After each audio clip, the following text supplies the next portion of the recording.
I very often say that, and it's not by way of repetition, but we need to pay attention to it. It is not about the song. It is about the lyrics, making it, take ownership of it. That's important. This is why I love songs that are based on scripture as well, because while I'm singing it out, there's movement in the spiritual realm. Things begin to happen. So often when me and Peter and myself read through our devotional time and just spend some time in the presence of the Lord, you might read a scripture and all of a sudden a phrase comes to mind as you read it. Well, that's a song, that kind of attitude. And it's because the song has fallen into your heart.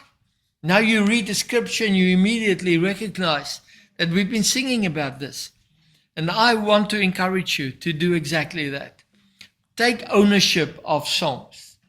Begin to focus on what the Word of God says and make these things your prayer. Now, last week we spoke on the Bereans. And I pre-warned you that we just touched it. Now, there's so much more to be said about it because the attitude of the Bereans are really what God and by the Holy Spirit is calling us to move into. If we want to overcome, if we want to be powerful in the things of God, you cannot obtain that without imitating the Bereans.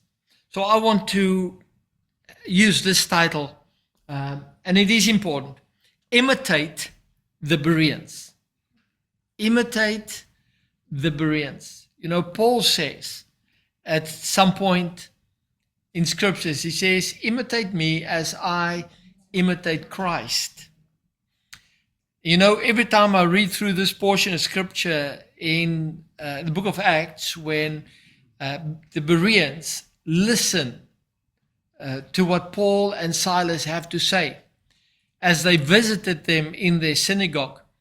Now, if you think about it, just prior Paul coming to the Bereans, he was in Thessalonica, and he didn't have a good experience. I mean, he had to, the Americans use a phrase, hightail it out there. He had to run away from what was happening there. They wanted to hurt them, to kill them. And now he comes to the Bereans, and I don't know you, but I might have had a little bit of doubt in my heart. If these guys, they know that far away. If this was what I was introduced to that side, I better be standing close to the door while ministering. Get the assembly to turn around the other way. So if I need to make a getaway, that it'll be fast and smooth. But no, Paul and Silas ministered to them, and there he experienced something completely different with these guys. They had an open heart, an open mind. So that just to say how we should operate as born-again children of the Lord. It shouldn't be about the denomination. It shouldn't be about dogma. It should be about our relationship with the Lord. That's the most important thing. Now, let's read from the first scripture I want to highlight there is Philippians 1 and verse 9. Imitate the Bereans. Philippians 1:9 says, I pray that your love will overflow more and more, and that you will keep on growing in knowledge and understanding. Now, this is my prayer for us as a fellowship, that we will never stagnate, that we will continue to grow. But you see, you cannot grow unless you spend time in what you've already received. When you can feed someone that have an illness, an anorexia or one of those illnesses, you can keep on feeding them, but unless they assimilate the food, they're not going to overcome the problem. That is the reality. So there's so many people sat in churches today that have that problem. They are anoretic. So they don't allow the food that's been given them to be assimilated and to be taken up in the body. How much time do you use after a meeting to think about what the Holy Spirit have said to you, because that's important. If we come to church, I have an expectation when we come in fellowship, whether it's at a prayer meeting or a Bible study or a meeting like this, I have an expectation that the Holy Spirit will speak to me. He will begin to invest in me. And if that is what I know the Holy Spirit is doing, then I need to pay attention to what He's saying. And this is why sitting back through the course of the week, going through the notes again, are so very important, because God begins to speak to you through the process. There is no way that you can assimilate what I say off this pulpit in a sermon. It's just not possible. There are too many angles that the Holy Spirit wants to share with you. This is why homework is so important. And this is where Berean comes in. I think we've been neglecting our relationship with the Lord very often, because I've been brought up where I listened to the preacher, not paying too much attention, but at least I was in the church. And then I just do it next week, the same thing, but I never seem to be growing spiritually. But if I have a mindset, and when I became a born-again child of God, my focus changed. Now I want to know what the Word says. And I begin to investigate what the Word of God says. I don't listen to others only. I begin to want to hear what the Holy Spirit is saying to me. But Pastor, I'm not educated enough to be able to do these things. God nowhere in His scripture He says you need to be educated. Quite the opposite. The inference there in the scripture is that even a child would know what the Holy Spirit is saying and would be able to assimilate. If you don't understand something straight off, ask the Holy Spirit to reveal it to you. And if you ask for revelation, God is so true to His word. He'll give it you.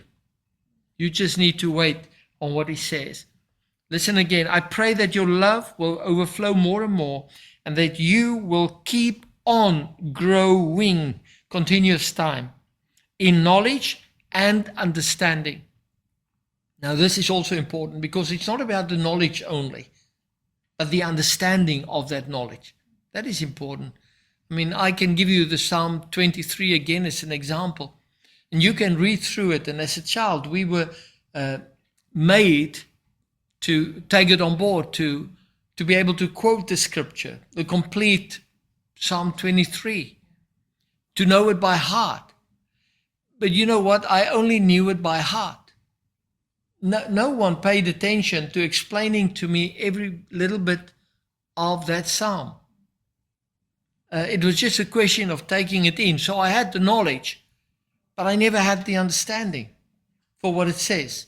And this is what I believe the Holy Spirit wants to bring us into, having a better understanding of the Word. The Bereans in the Bible listened to Paul's teaching, then searched diligently to find it if it aligned with the truth. So in other words, they didn't just take it. They said, we need to find out whether what he said is true. And that's absolutely scriptural. This is why you have a responsibility to check me up. Don't just accept. You got to go and do your homework. And God will reveal to you whether what I said was right. And if you think it isn't, and you come and speak to me about it, because I would hold on to the fact that we as church can be able to discuss things. And God will then begin to reveal. Sometimes it's just a small little thing that hinders you from entering into the fullness of the knowledge. And once you have that key, you can break through. So very important. You see, their questioning reflected their open-hearted eagerness to learn. I think Paul and Silas sat there, and this is why I so wish we had a different format for church, and maybe God is going to lead us into that in time to come, where we can actually begin to speak about what the Word of God says to us. In other words, after meeting, we stay on. If you pay an extra hour towards the kingdom of God, what would that? It can only build you up. To say, listen, what we have, let's discuss this. Pastor, I've heard this, but what is it actually saying to me? So we need to get to that place where the Bereans were. Paul and Silas were questioned about the statements they made. But listen, they tested what they heard through the grit of what God had already proclaimed. Remember, I made the statement? When the Bereans were listening to what Paul and Silas said, there was no New Testament. They only had the Old Testament. And what is amazing to me is that they were gauging what they say according to the Old Testament, if that is what is now happening. How amazing is that?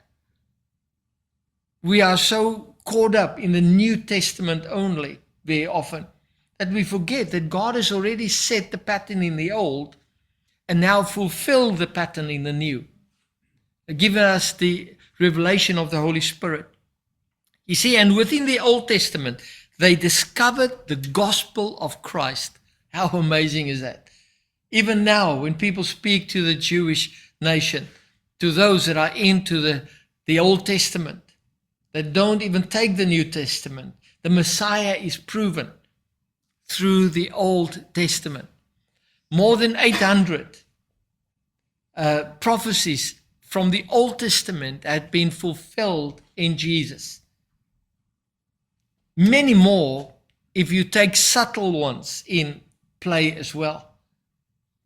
But even if I use just a handful of it, the numbers are way beyond our understanding for that to be fulfilled by a person. In terms of where he will be born, when he will be born, how he will be born, all those things. Absolutely impossible to be randomly so. It was God appointed.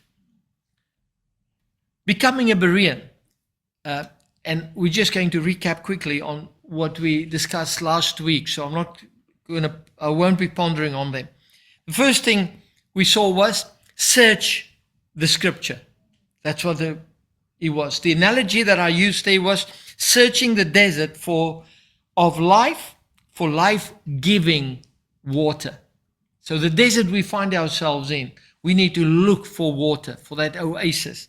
The second point we said was soak in God's word. In the analogy, soaking in the oasis of life-giving water, because that's the only place. You can't soak on the beach. You've got to be in the water. Got to experience the water, the life-giving water. The third one was store God's word in your heart. So it is my privilege, but also a command to do that, to get the word of God in my heart. The analogy would have it, fill your canteens with the life-giving water. Not just with anything, with the water. Too many people use their canteens and they scoop up a lot of sand and water. That's not the way to do it. We can't have some of the world and some of God. We need to have canteen that are pure life-giving water. That's storing God's word in our heart. The fourth point was submit and apply God's word.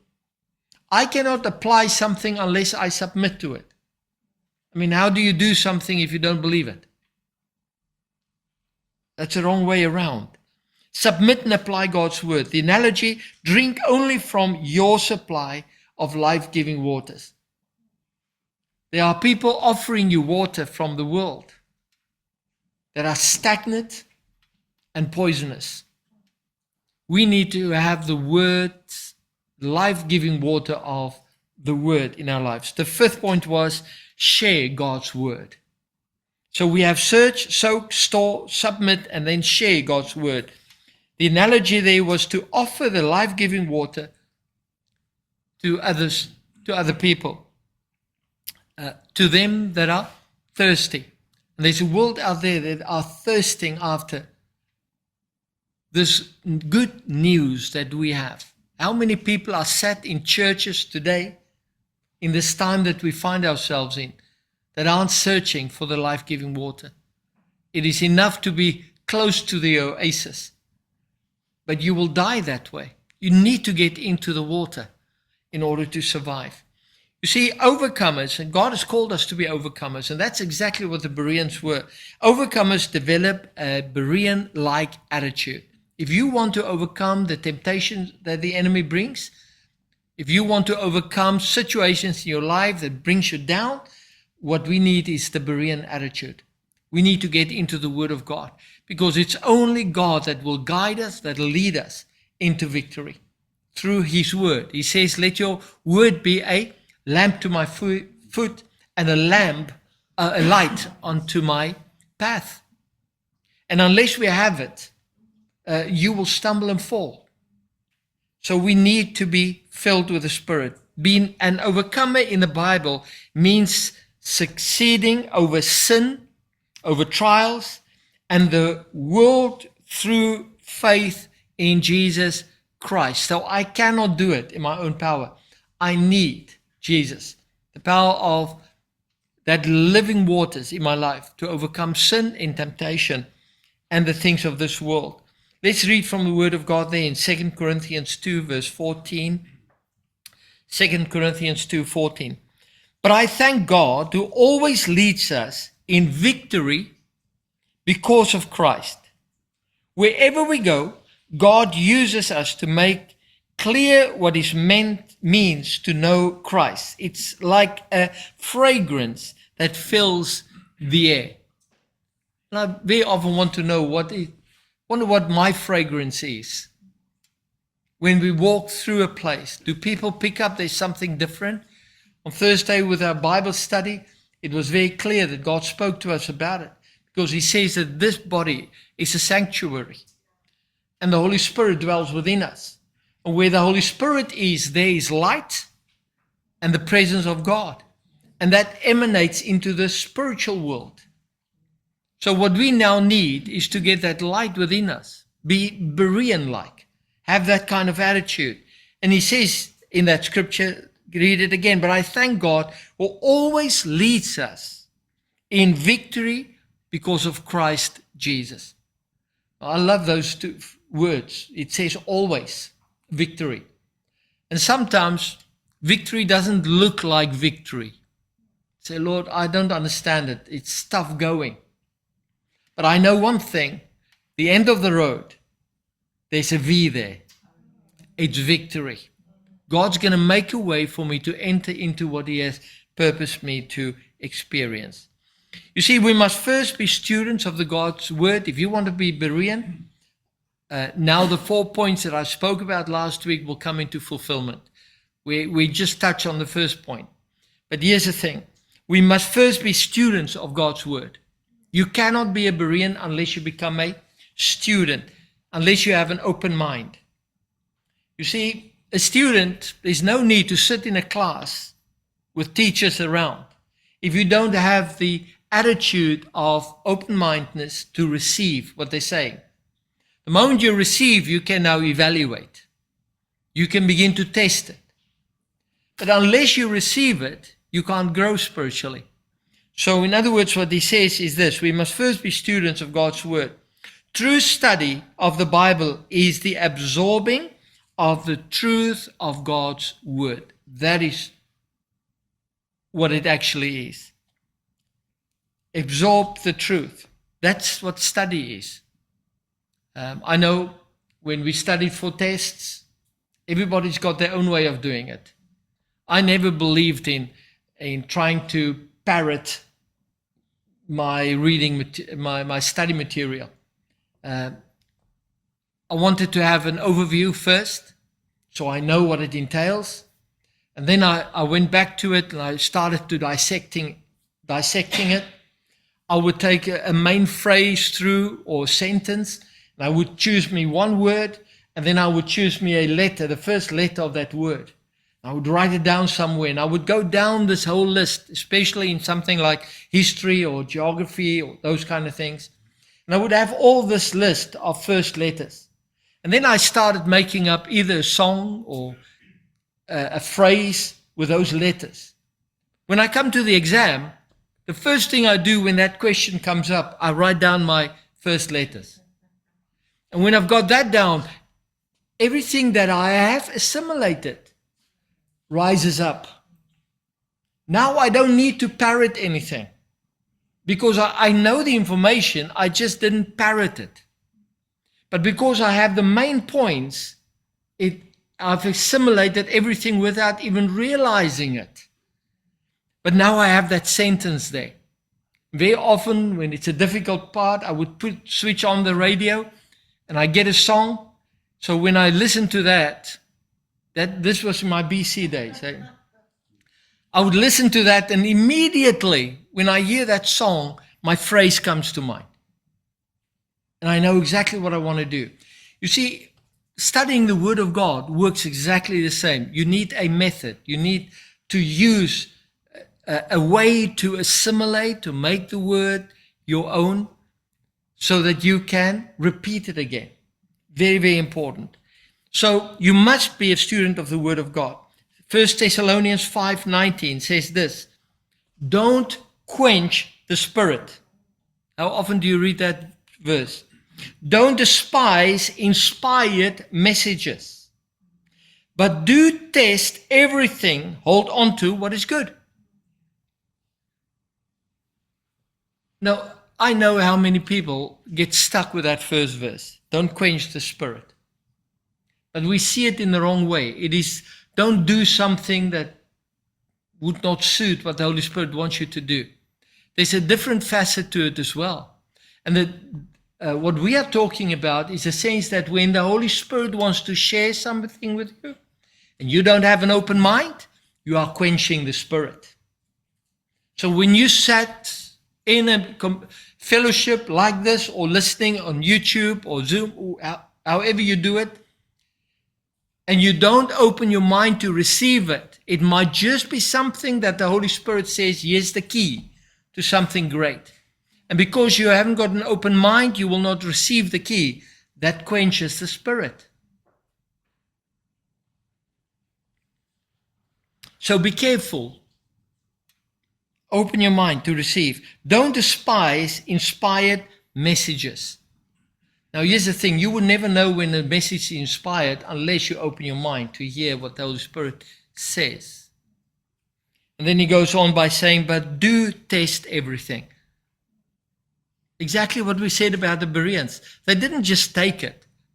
They listened, and they started weighing, and they then eat the food once they're ready to receive it. Okay.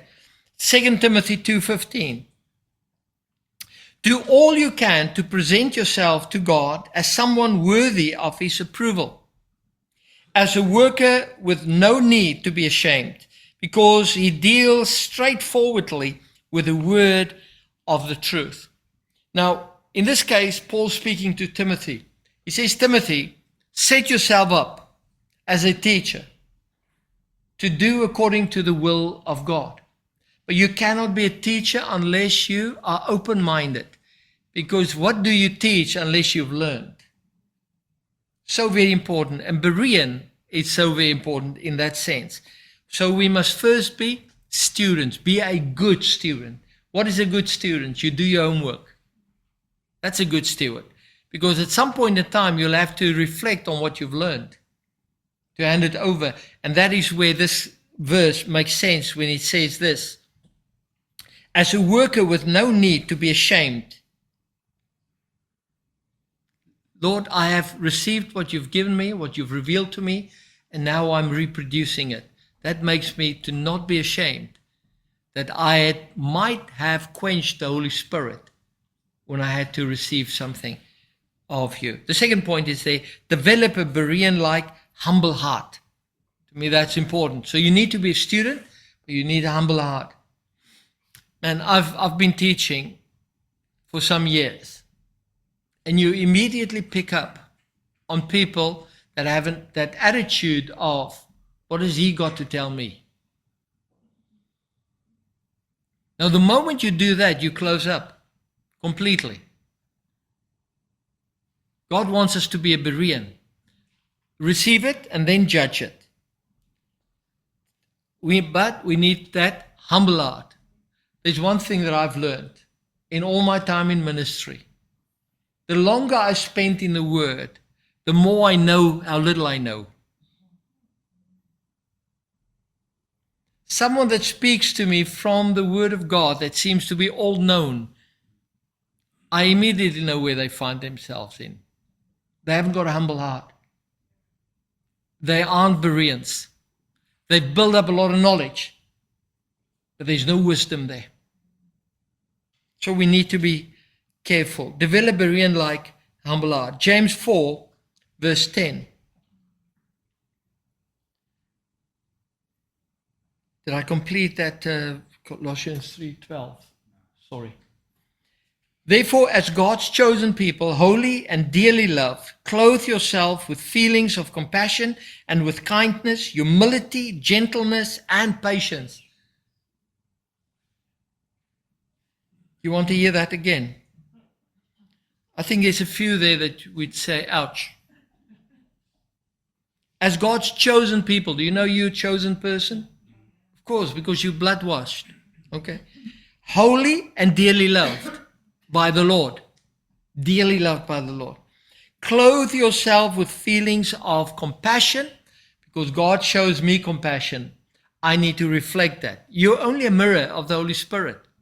If the Holy Spirit is in you, you will have compassion, because He has for you. With kindness, which is also long-suffering. With humility. With gentleness. And of course, patience. Listen to what James 4:10 says to us. Humble yourselves before the Lord, and He will lift you up. If you are humbled before the Lord, He will lift you up. Man, I can't wait to share the last verse with you just now, because it excites me. When I humble myself, God will do the work of lifting you up. You see, miraculously, what was it that made Jesus to be resurrected? When they do the test on the Shroud of Turin, scientists have now found that something beyond what science can explain has happened with that piece of cloth. They say some power that is completely undescribable has penetrated the very first layer of that material. It's impossible to duplicate. But they say it had to be so powerful to have changed from one state to another state in an instant. They still can't explain what it is. That's why it has no other markings of a body laying flat or representing anything else but this marking. Something has happened. Now I tell you what has happened. The Holy Spirit has come upon that body that was dead and resurrected into a new life, glorified body. That power is unknown to anything on earth that could make that kind of have that kind of effect. So I want to encourage you. The God that you serve is way beyond what you can even begin to comprehend. And God has it all for you and I. Humble yourself before the Lord, and He will miraculously lift you up. You think your circumstances are pulling you down? Well, start off not trying to do it your way. I'm going to make a way. I'll do this. I'll do that. No, get down to be humbling before the Lord. God knows the desires of your heart. Guess what He will do? He will lift you up out of that situation. But you got to be humble before the Lord. The third point, uphold Scripture as an absolute truth. If the Scripture, the Word of God, says something, and it's a statement, you better believe it. Too often we try to find shortcuts to mean something else. If God says something is wrong, there's no shades. It's either the one or the other. That's the God that we serve. We cannot say, Lord, I'm halfway there. Be happy with it. I'm coming. Now, we should repent of what we do. And of course, we're going to stumble still. We all do that. But you see, God looks at the intent of the heart. And then He begins to act upon it. Uphold Scripture as the absolute truth. There cannot be two truths. Amen? It's not my truth and your truth. There's one truth. That's the Word of God. The problem is our interpretation. It is like, argument's sake, the Ten Commandments. How many churches don't believe in the Ten Commandments anymore? I just can't understand it, because if the Bereans had looked at what Paul and Silas have said, and they went back to the Old Testament to confirm what had been said, how can that be different to what the Old Testament says? That's not logic. So we need to stick to what God says. And then, of course, don't believe all 10. Just take 8 or 7 of them. The others, you can organize in any which way you want to. That's not true. You either take it or you don't. Okay. So, first point there, be students of the Word of God. Second point, be having a humble heart. The third one there, uphold Scripture as the absolute truth. 2 Timothy 3, verse 16 and 17. All Scripture is God-breathed and is valuable for teaching the truth, convicting of sin, correcting faults, and training in right living. I just want to stop you there. Was there a New Testament at the time that Paul wrote this to the Timothy? No. It was just the Old Testament. He came with a testimony now to Timothy, Paul did. And he says, Timothy, according to Scripture, I want to invest this in your heart. Let's read it again. All Scripture is God-breathed. Does that mean some of the stuff in the Old Testament is true? No. The Holy Spirit has written all of it. And is valuable for teaching truth, convicting of sin, correcting faults, and training in right living. Then verse 17. Thus, anyone who belongs to God may be fully equipped for every good work. So you cannot be equipped unless you believe the truth of the Word of God. What does it help you having a gun, going into war, and there's no bullets? Doesn't help you anything. Now that's knowledge without wisdom and inspiration. It's foolish, but we still do it, eh? The fourth and last point there. Learn to think critically. This is very important as well. In other words, think things through. Be critical about it. I'm very analytically minded. If someone says something to me, I want to sit down like the Bereans and I want to sort it out. I want to make myself to understand what's been said. And when I begin to weigh it in what the Word of God says, I either accept it or I reject it. But you've got to have that spirit to say, I'm willing to listen. That's the most important thing. But then we go to the Word of God. 1 John 4, verse 1. He says, friends, don't trust every spirit. Now that's powerful. Just because you visit a church and you've been ministered to doesn't necessarily mean it's true.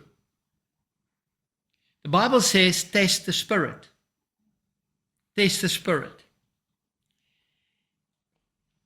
On the contrary, test the spirit to see whether they are from God. If people ignore the Word of God, they can't be from God. All these churches that rises up and stand for different teachings that is absolutely against the Word of God, and they still call themselves ministers and they try to preach from the Word of God. Is God in it? Of course not. How can I go contrary to what the Word of God says and then confess that God is in this place? Maybe there is, but it would be a small letter G. Because many false prophets have gone out into the world. Here is how you recognize the Spirit of God. Here's a tip. Every spirit which acknowledges that Yeshua, the Messiah, came as a human being is from God. Now, the moment you acknowledge that, But remember, there's a scripture that Jesus says, not everybody that says, Lord, Lord, will enter the kingdom of God. It's not whether you say, Lord, Lord, it is whether you acknowledge him as Lord. That makes the difference. And of course, in this instance now, when you acknowledge that Yeshua is the Messiah, it means that you love him. And if you love me, you will follow my commandments. It's a consequence. If it doesn't happen this way, then we are losing out. The last verse that I want to, last verse that I want to close with is this one. And I want to hold on to it. Psalm 3, verse 3. In the Slovak, it's verse 4. So Afrikaans Bible is verse 4 as well. The English translations would have it verse 3. But you, O Lord, are a shield around me. You know that scripture, don't you? All right. You are my glory, the one who holds my head high. Now get this. David was running away from his son. They was chasing after him. They wanted to remove him off his throne. So he was in a desperate situation, David was. And then he quoted the scripture in faith, because he knew that God has been with him all along. And God will never let him go. He will hold him because he was humble and he acknowledged that he is dependent on the Lord.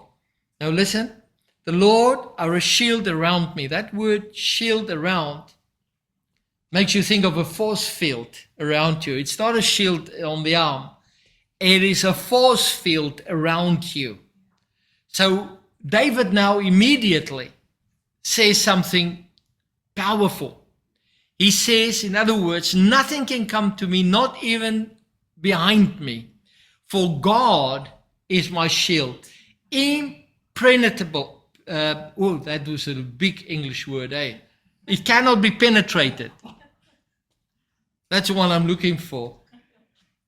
It is impossible for anything to come through. He says, God is my shield. So he confirms it. And God is true to his word. But then he goes on to say this. You are my glory. Now, it's a strange word to use, this glory. Because some translations, actually, I've only seen one of them use the phrase. But the meaning of this in Hebrew would be, you are my victory. And it's important that we understand this whole thing about victory, isn't it? He says, you are my shield, you are my victory. So it doesn't matter what the enemy does and where the enemy is. It's God is now, apart from the fact that he's my shield, he's also now my victory. So David has already received the victory, even before it's happened. Because he says, if no one can get to me, I stand in victory. So you are my glory. So when you quote this scripture, you say, Lord, you are a shield around me. You are my victory.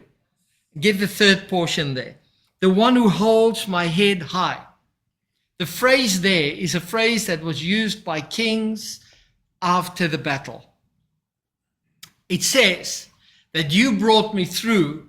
My head is held high because I've overcome the enemy. Whoa. You will never read that scripture in a different way again, ever. He's my shield. You can pray that on a continuous basis. Thanking the Lord. Say, Lord, you my shield. You are my victory. You bring me into victory. And then when you say, he holds my head high. Lord, I thank you that the victory has already been obtained. It's no wonder he quotes the scripture by saying, I am more than a conqueror through Christ Jesus. More than a conqueror. And you know by now the teaching on that word, more than a conqueror. It means that the battle is past. I'm coming into the city with a dress code on. Not in battle clothes anymore, but my dress code. To come and present my victory to everybody that wants to see. Now God says in Psalm 3:3, I am your shield. I have in my hand victory, and your head I will hold high, because you are achieving things in my name.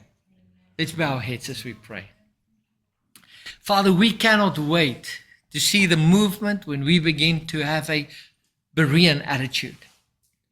The Lord, when we allow ourselves to seek your scriptures, to come into your word of God, to be soaking in it, Lord, to be able, Lord, to fill our canteens with a wonderful life-giving water.